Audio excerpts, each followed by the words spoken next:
This program contains dramatic reenactments and material that may be disturbing to some audience members. Viewer discretion is advised. An intern at a rural Minnesota state park pushes open an office back door and makes a horrifying discovery. Before she even got the door closed, she looked through and saw the body laying there. Her coworker, 20-year-old Carrie Nelson, is sprawled on the floor in a pool of blood. She saw the blood all over, and she turned around and ran back out. And she turned around and ran so quickly, she left one of her shoes at the scene. The first murder in Minnesota State Park history sends investigators scrambling. It's a career case with a trail of compelling clues and a devious killer.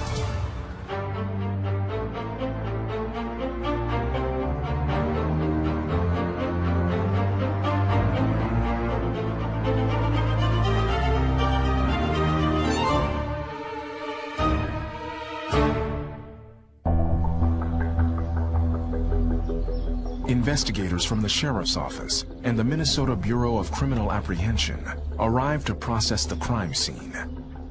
The crime scene is the Blue Mountain State Park. It is the entrance building where you buy your sticker to be able to get into the park.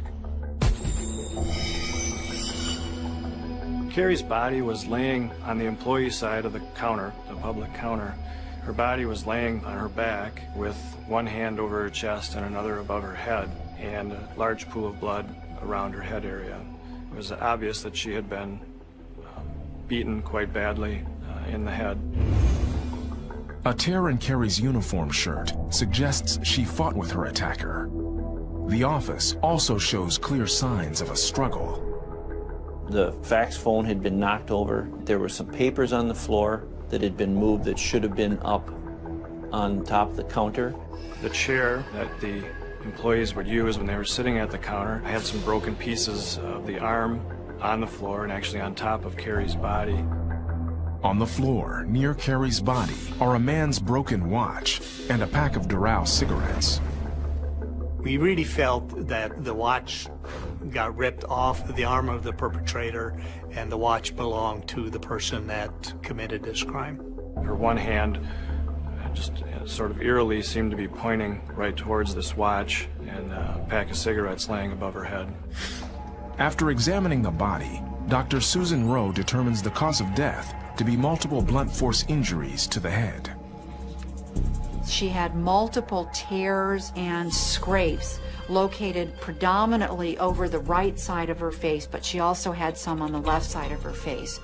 And those looked like she was struck with a fairly hefty object. The autopsy also reveals that Carrie had been strangled or choked prior to her death. She was wearing a necklace that had imprinted an injury to her neck. Based on the location of Carrie's body and the nature of her injuries, the medical examiner believes she may have surprised her killer. I believe that she probably was in the restroom when a person came into the park ranger house, and she came out of the restroom and surprised that person, and then she was attacked. She was actually subdued and then taken from one room to an area where cash was kept. And then it was after that that he used an object to crush, basically to crush her skull and create the underlying brain injury.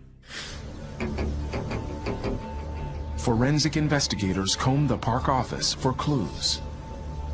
There was a cash box that was collected from a back room, and there was blood evidence inside that cash box as well. And Carrie Nelson's name tag was in the back by the cash boxes. A number of surfaces needed to be processed for fingerprints. In particular, there were counter surfaces, there were cash registers, there was a safe, walls, doors, there was a payphone outside. Basically, any surface within the surrounding area of the office building needed to be fingerprinted. We had over 100 fingerprints that needed to be identified to individuals. The fingerprints, the blood evidence, the watch, and the cigarettes are all sent to the lab for analysis. Detectives also ask park employees if they notice anything missing. There was a decorative 10-pound stone, and it had been engraved with a buffalo that sat on the counter by the cash register. They pointed that immediately, that stone, that rock, was missing. It was our belief that that had probably been the weapon that had been used to harm her, which was right there. Also missing are 2 bank cash bags containing approximately $2,000.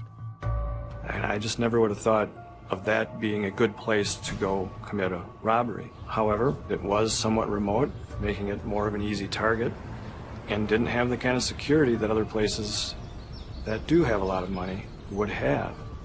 We also knew from our investigation that that safe could be seen from the public area of the countertop, so that anyone coming in there would or could, if they're looking, see that there is a safe back there. With all signs pointing to a robbery, detectives wonder, why was Carrie killed? Was she in the wrong place at the wrong time? Or was it something more? We weren't just sure if it was a burglary that had gone wrong or if it was something to do with Carrie's background or for some reason that we had not discovered yet. The park's exits are sealed off. All overnight campers and day visitors are questioned before they're allowed to leave. My thoughts are who, what, where, who is he? Is he still in the park? Is he a camper, a rock climber? It's a Sunday afternoon in a state park in Minnesota. I mean, these things don't happen. They could not give us any information about any particular person that was at the park or that they had noticed was suspicious or anything like that. The only lead that we got from people who were visiting the park was a white car that seemed to be speeding away from the park around the time that we assumed the crime occurred. The woman in the park explained to me that this vehicle, it was, in her words, a large weight boat going at a high rate of speed heading north on the gravel road. Investigators contact Carrie's family. Carrie's mother and father are divorced, but they both still lived in the area, and they were surprised as anybody else was. They just don't understand why their daughter was murdered. She was a good person, you know, she didn't have any enemies. Carrie's father had no clue of who could have committed a crime like this or who would be involved or who Carrie would be involved with. You think that something must be wrong, that you got the story wrong, because how could this happen to your family? And after a while, you know, the information starts coming in and you hear a little bit more about what happened, and it sets in that this is true. But just like anybody who gets tragic news, it's pretty shocking and you can't believe what's happened. Carrie's father tells investigators that she had recently become engaged. Carrie's father just couldn't believe that Carrie's fiance would have anything. He basically insisted that he would not be involved. Carrie's fiance was at a funeral that day, and when we contacted him, he just had no idea who would be responsible for this. The people that knew Carrie, knew her fiance, had nothing bad to say about her fiance. They really got along well. They were looking forward to their marriage. They were looking forward to their life together. Her fiance did not smoke or out cigarettes. He was cleared with family and people that had seen him in a town 40 miles away during the time that this was occurring, and they actually had receipts where he had purchased something and phone calls that he was making where she wasn't returning. We were able to check all of that, and it corroborated his story. Detectives work to develop a timeline. They get help from the victim herself. Carrie had written a note just before her murder. And it was a note to her fiance, a type of a love note, and it was unfinished. But she had put the time down at 2 p.m. So we felt that was one of the things that she was able to give us. Now, obviously, she was discovered shortly after 2:30, somewhere in that 2:40 p.m. range. So that was our timeline that we had. Investigators review the critical facts of the case. Carrie Nelson died from several violent blows to the head, possibly from an ornamental stone that was in the office. With $2,000 missing, robbery appears to be the motive. The killer left behind a watch and a pack of cigarettes. A witness says she saw a large white car fleeing the scene. It became apparent within the first 24 to 48 hours that this may be a real complicated case. Yes, a difficult one to solve. Then, an early lead. Police track down a friend of Carrie's who fits the suspect's profile. He drives a large white car, and with a history of drug problems, police suspect he may have been desperate for cash.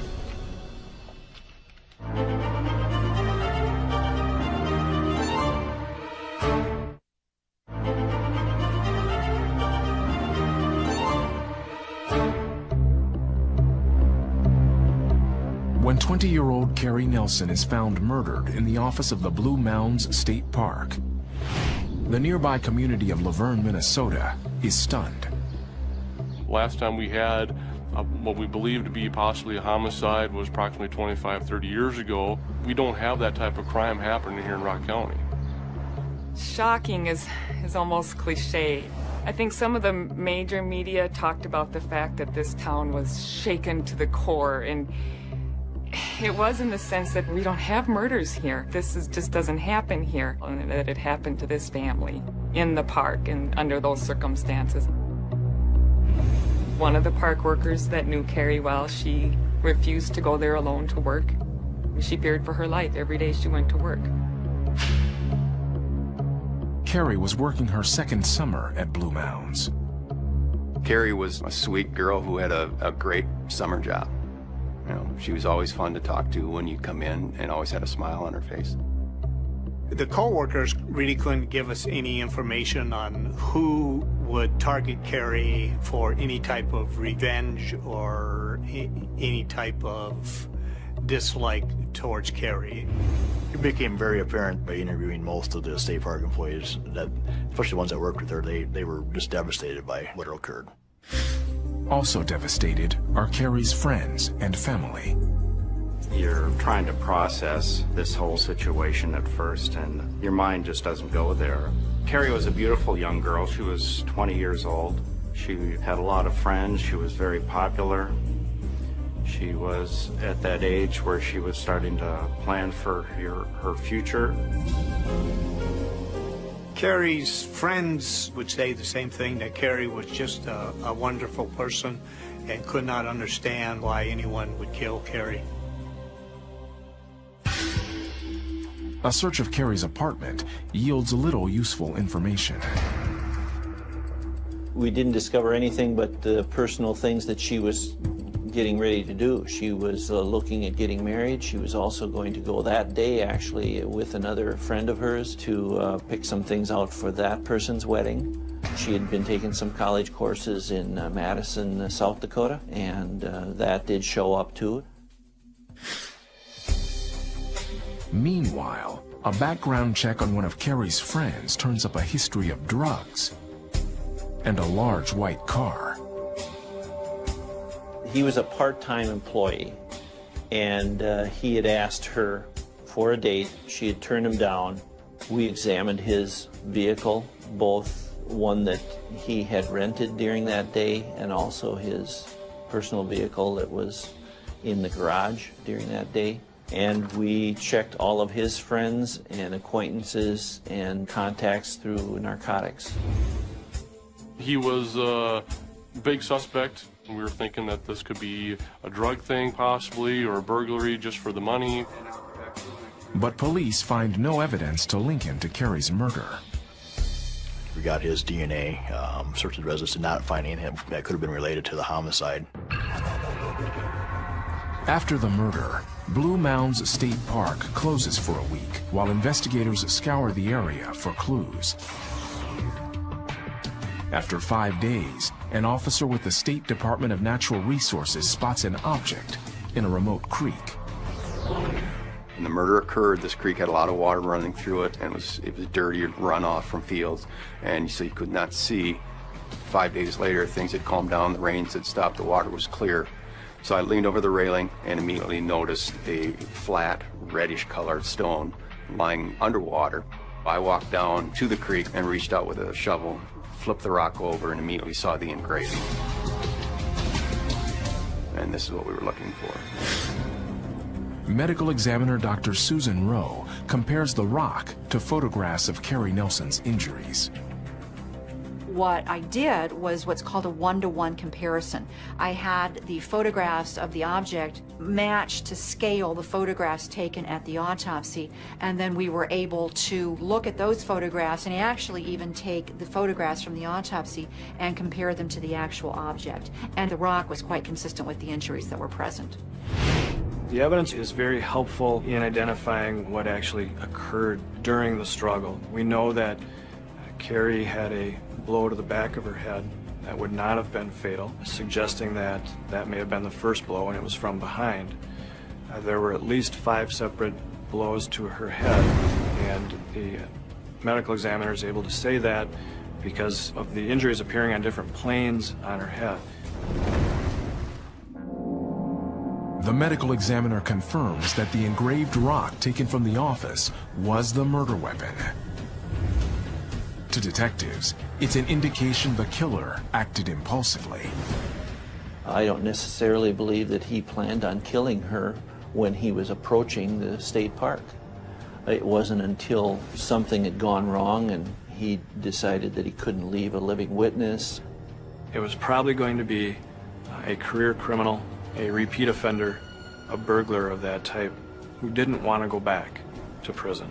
Somebody who was desperate enough to commit this opportunistic act of violence. Investigators review what they've learned.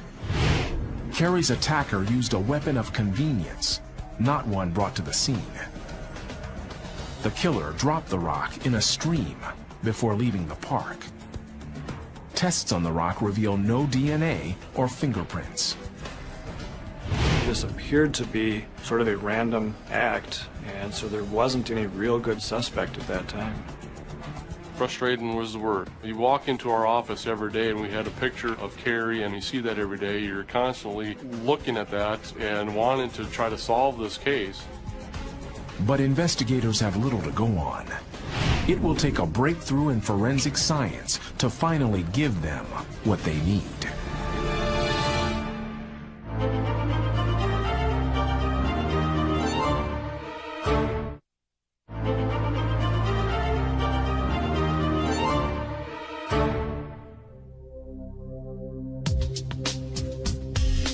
In the weeks following Carrie Nelson's murder, Minnesota state investigators sort through dozens of fingerprints found at the crime scene.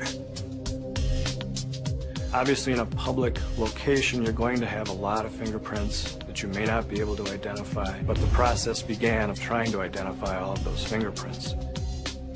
The crime scene teams sealed off the office area and superglue fumed. Superglue fuming entails taking liquid superglue and heating it up such that the vapors come off the superglue. The vapors bond preferentially with the latent print residue and visualize those latent prints. And that preserved a number of prints on surfaces. So the first thing you try to do is eliminate employees that work there, certainly the victim, anyone that had legitimate access to it. You eliminate them first. What you're left with afterwards are a number of unknowns. All of those were searched in the database, and none of them returned any potential suspects. At the same time, detectives looked for clues on the watch found near Carrie's body. It turned out that it's made in China. It's a common Field Ranger watch. It is sold by large chain stores and not a very expensive watch, $10, $12 watch. So we really weren't going to be able to trace it as being a real unique watch. The watch is sent to the lab for DNA analysis. Test results show a mixture of DNA samples from at least 3 different people. Every investigator wants it all, and I certainly wanted pristine, perfect DNA, but that's not what we got. We got a mixture of DNA. Carrie Nelson couldn't be excluded as a possible contributor to that sample in the watch, but then there was at least 2, if not more, individuals that were unidentified at that point. That posed a number of problems for us, the main one being that we were not going to be able to put it into a database, which meant we were going to manually have to ask and obtain DNA from anyone that was likely to be a suspect. The cigarette pack found at the crime scene is also examined. It has a tax stamp from South Dakota. We were able to determine it was purchased in South Dakota, or it was South Dakota's tax stamp on it, but the number was obliterated out and we were unable to determine exactly which store it would have been purchased at. Over the next several weeks, investigators question and take DNA samples from hundreds of people, including everyone who had been at the state park on the day of the murder. That did get to be somewhat of a daunting task. There were people from Florida that were at the Blue Mountain State Park that weekend. There were also people from the state of Washington. The investigators continued to submit DNA samples from individuals that they became interested in during their investigation. This case is the most extensive case that we've done at the BCA. We ended up with over 400 items. I myself did over 300 comparisons. Each time we did the DNA profile of the person and they were excluded, so they couldn't have contributed DNA to the watch. It's getting frustrating because you hear about all the other homicides that happen in the state of Minnesota or in the area, and they're arresting somebody within 2 hours or a day or two. This got to be a long venture, and it was frustrating. As lead after lead comes up empty, the investigation stalls. There were no obvious suspects. Nobody was pointing fingers at the time. And months began to go by, and then years and nothing. I think there was this sense of disappointment that this happened and somebody got away with it. The local community put an engraved marker up inside the park with a prairie wildflower garden around it for people to remember and for the family that she gave everything for us and that we'll always remember her. The waiting and the uncertainty are hardest on Carrie's family. I would go down there every year on the anniversary of her death and try to not forget who she was and what she was like. And then things wear on, so it changes over time. At first you're hopeful, and then that kind of fades away. But detectives aren't ready to give up. 5 years after the murder, they approach forensic experts about retesting the killer's watch. Paul Soplins approached me and asked me if I thought it maybe would be appropriate to try and take some more samples from the watch. Soplin and the other detectives know how much forensic science has advanced in the years since the murder. So I agreed, and I went in and I took some more samples from the watch, one of which was an actual cutting of the band, thinking that whoever was wearing this watch, their DNA was going to be there, embedded kind of down into the nylon band itself. The original DNA test only showed a mixed sample from 3 unidentifiable people. The new test is far more accurate. It identifies the DNA of Carrie Nelson and 2 other specific individuals. It's a major break in the case. So we went ahead and put it into the Minnesota database, but unfortunately we didn't get any hits. Well, it was certainly disappointing, because I really thought, that perhaps we were going to be able to solve this. I was disappointed is what I would say, but not completely frustrated. I just said, okay, is there any other way that we can do this? And Chris did say yes. We can write or request individual states to run it through their databases. The lab sends DNA samples to the states bordering Minnesota. 2.5 weeks later, word comes back from South Dakota. They have a match. One of the samples belongs to a man named Randy Swaney. I was stunned. We were all pretty much overwhelmed. That was probably the most emotional I had gotten at a case, about a case. Oh, I was very excited. I know exactly the time and the minute that I got that call.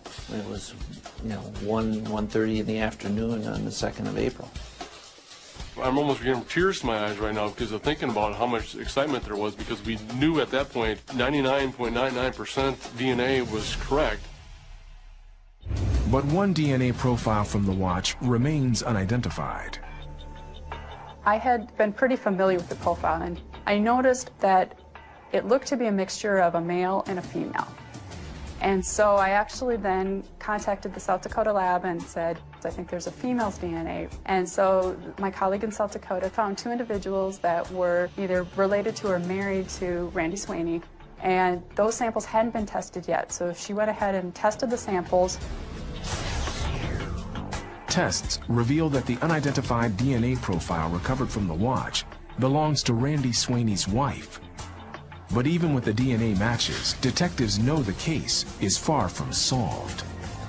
That only was the beginning. We were now going to have to start circling to see just what Randy Sweeney was about. The watch has finally yielded a clue. But the question remains, do investigators have a case or just a coincidence?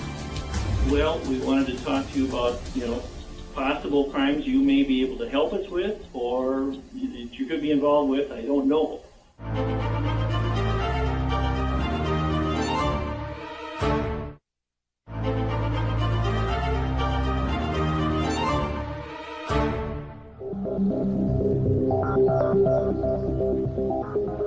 Five years after the murder of Carrie Nelson, new and more sophisticated DNA tests have linked the watch found at the crime scene to Randy Sweeney and his wife.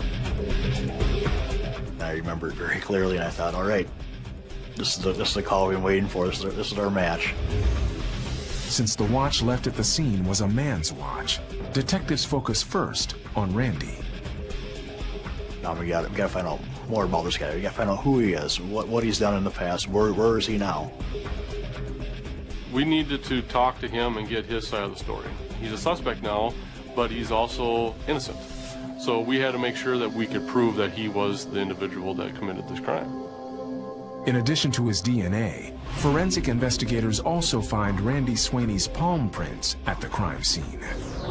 These palm prints that could not be searched in the database. We actually needed better inked prints from his palms to run through all the exams. We were actually rather surprised to find his palm prints, in fact, on papers that were near the body. Then we also identified his palm prints on the counter surface. There was also a piece of paper that had been on the counter that had 2 of his palm prints, and so we believe he picked that up as if he were trying to just look like any other person there while he was checking it out. A background check on Randy Sweeney reveals a long criminal history. Currently in a South Dakota prison, Sweeney was out of jail at the time of Carrie's murder. Randy Sweeney was a known burglar from the Sioux Falls, Minnehaha County, South Dakota area. He was also known to be involved in gambling, where he may have had some financial problems, where he would need to do burglaries to help resolve these financial problems. He was just a common criminal as far as I'm concerned. He was an individual that would go out and case a place before he would go burglarize the place. He would make sure that when he burglarized the place or robbed the place, that it would be worth his time. He was what you would call a caser. He'd also done some carpet laying in the past in Laverne, and it's possible that he may have been to the state park prior to this, or had learned of it anyway, and was now looking for another place to burglarize. As detectives build their case against Sweeney, they realize the clock is ticking. He's due to be released from prison in a month. We clearly knew we had a deadline we had to make, and so we dropped everything else and took over making this a top priority. Because we did not want to see him get out and then we lose him. Randy's wife is called in for an interview. 2 investigators sat down with Randy Sweeney's wife and took a rather lengthy statement from her. She was cooperative. She did not act surprised that her husband was a suspect in something. Well, she's assumed because of his past there was another burglary that we wanted to talk to him about. Now we were talking to her ahead of time. Randy's wife is shown a photo of the watch found at the crime scene. She looked at the watch and goes, "That's Randy's watch." Without realizing it, she implicates her husband in a murder. She also indicated that on occasion she had worn it because she has to take blood pressure, and so she would use his watch occasionally, which explained why her DNA would be on it. Detectives confront Randy's wife with the truth. The watch was found at the scene of a murder. She immediately broke down and started crying because, like I said, now she knew the severity of what we were dealing with. She was obviously very frightened about the fact that her DNA was found on the watch as well. Randy's wife quickly decides to cooperate. Though she doesn't recall the day of the murder, she admits having owned a large cream-colored car. She also says Randy smoked the same brand of cigarettes that were found at the crime scene. She also indicated that Randy at that time period in their life smoked whatever was cheapest. And she specifically mentioned Doral Light 100s as being a brand of cigarette that she and Randy would smoke. The investigators are now certain Randy Swaney is the killer. None of our other leads ever came like this. She was saying, that's his watch. And he smoked Doral's. We just needed one piece. And now we're starting to get all these pieces. It was hard not to express yourself to the community and to your family because we knew that we had to keep this quiet. But in reality, we knew that this was something huge for us. For investigators, it's time to visit Randy Swaney in jail. I'm Paul Soplin. I'm an agent with the State Crime Bureau, Minnesota. And Randy, we investigate crimes all over Minnesota type of thing. And we wanted to talk to you a little bit about some things here that had come up. Well, I don't know. I mean, what? I don't understand. I guess, first of all, I'd like to know what's going on. As soon as he hears who we are, I see, although it doesn't really show on camera, but I see what I think is a noticeable change in his demeanor, of being a little bit more stiff or tense. Well, we wanted to talk to you about, possible crimes you may be able to help us with, or that you could be involved with. I don't know, that type of thing. So that's what we wanted to talk to you about. But, you having those rights in mind, you got to decide now. You can stop answering at any time, and that's what I told you. So. Right. Yeah, and at this point, I guess I would like to have a lawyer because I guess I don't understand what's going on here. Because he wouldn't talk to us, I decided I was not going to tell him why I was there. All right. Because we are finished. We would like to talk to you. I mean, it's something that, can put you in or put you out. What way? I don't understand. Well, I don't know if we tell them.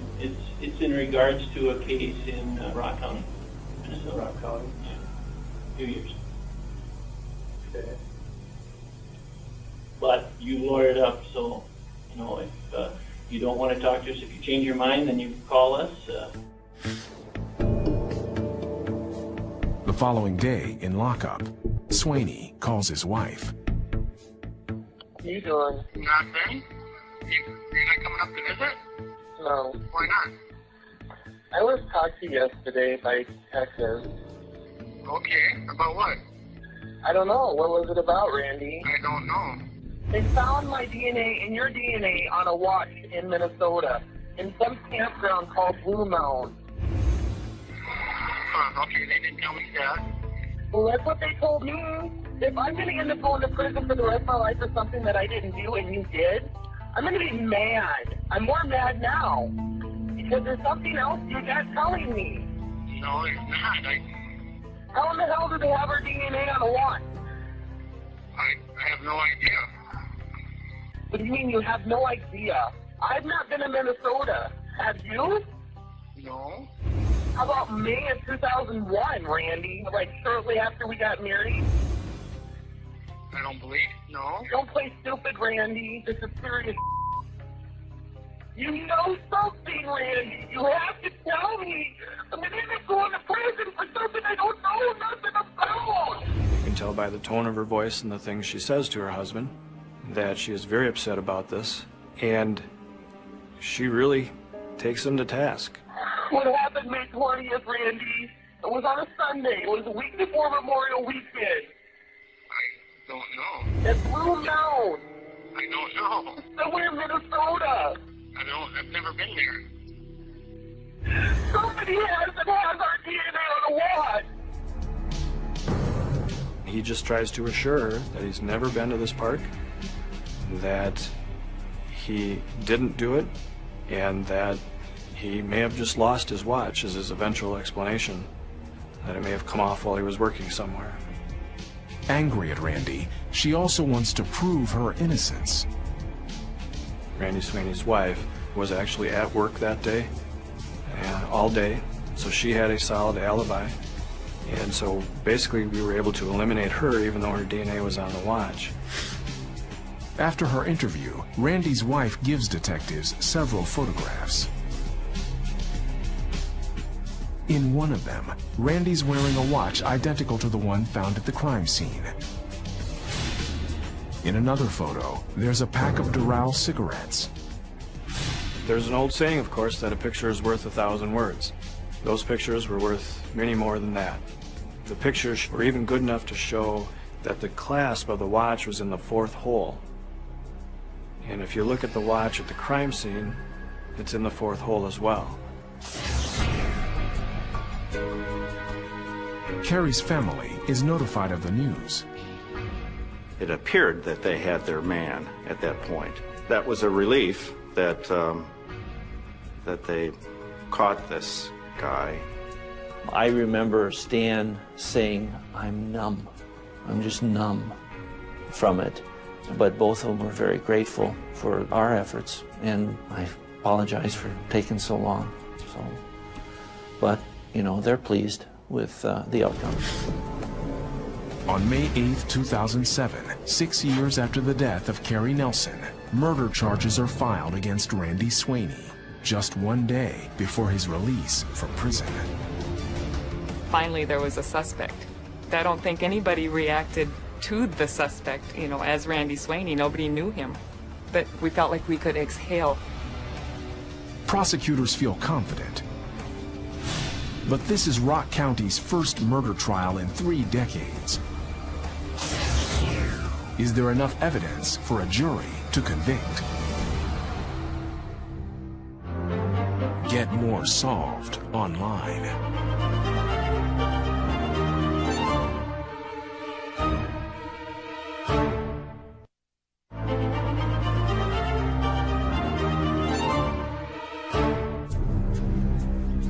On July 30th, 2008, Randy Sweeney walks into a crowded courtroom to stand trial for Carrie Nelson's murder.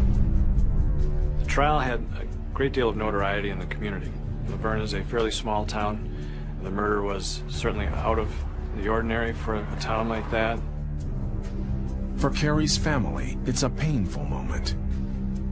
You relive all the horror of those first few days, and you get a sick feeling in your stomach just reliving it all. And the thought of having to look at this guy who did it is very unpleasant. In talking to Carrie Nelson's mother, I believe what she told me was she was glad that there was going to be closure, but it was very painful to have to live this again. The prosecution's case relies on the physical evidence that links Sweeney to the crime scene. The strongest pieces of evidence was really the forensic evidence, the DNA on the watch, the fingerprints, because those put Mr. Sweeney there and really kind of gave such stark contrast to his own statements that he had never been there.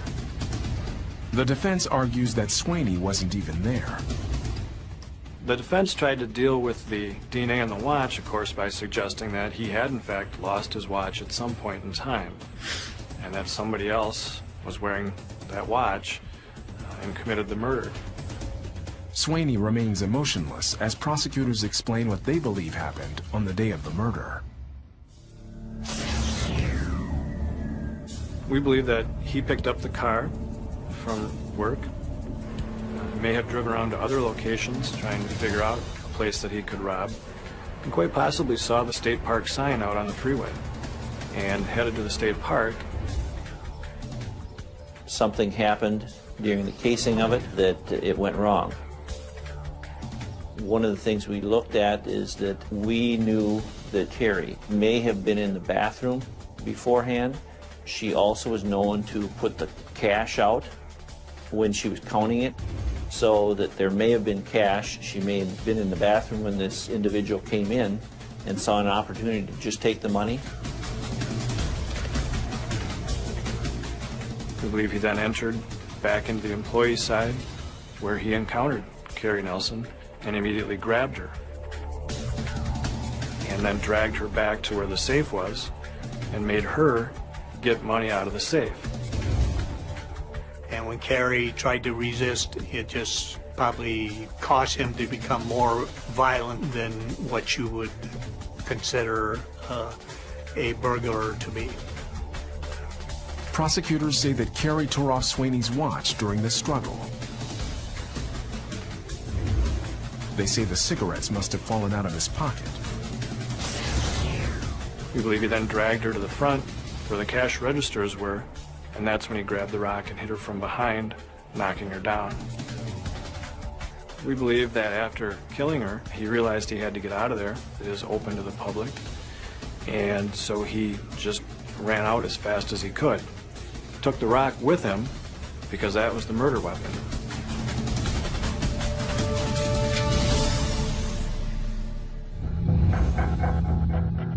After a trial lasting just 2 weeks, Randy Sweeney is found guilty of first-degree murder.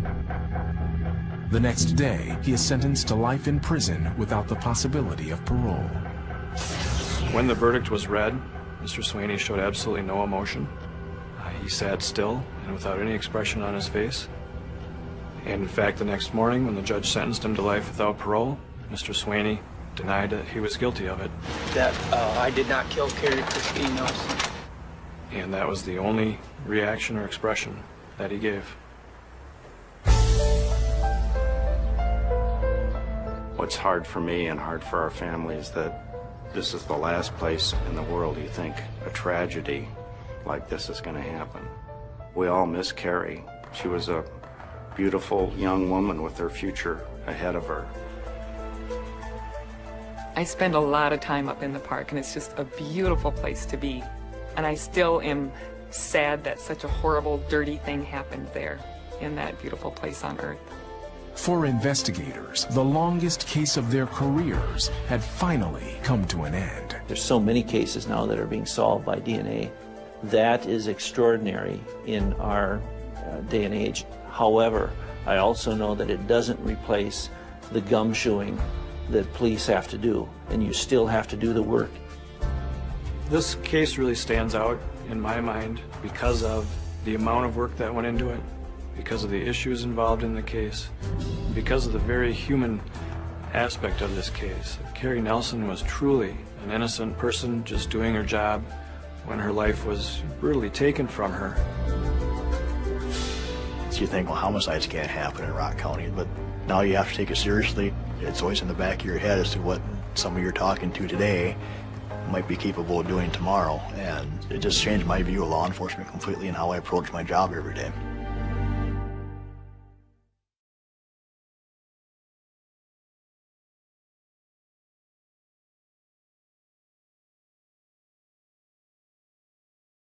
We'll be right back.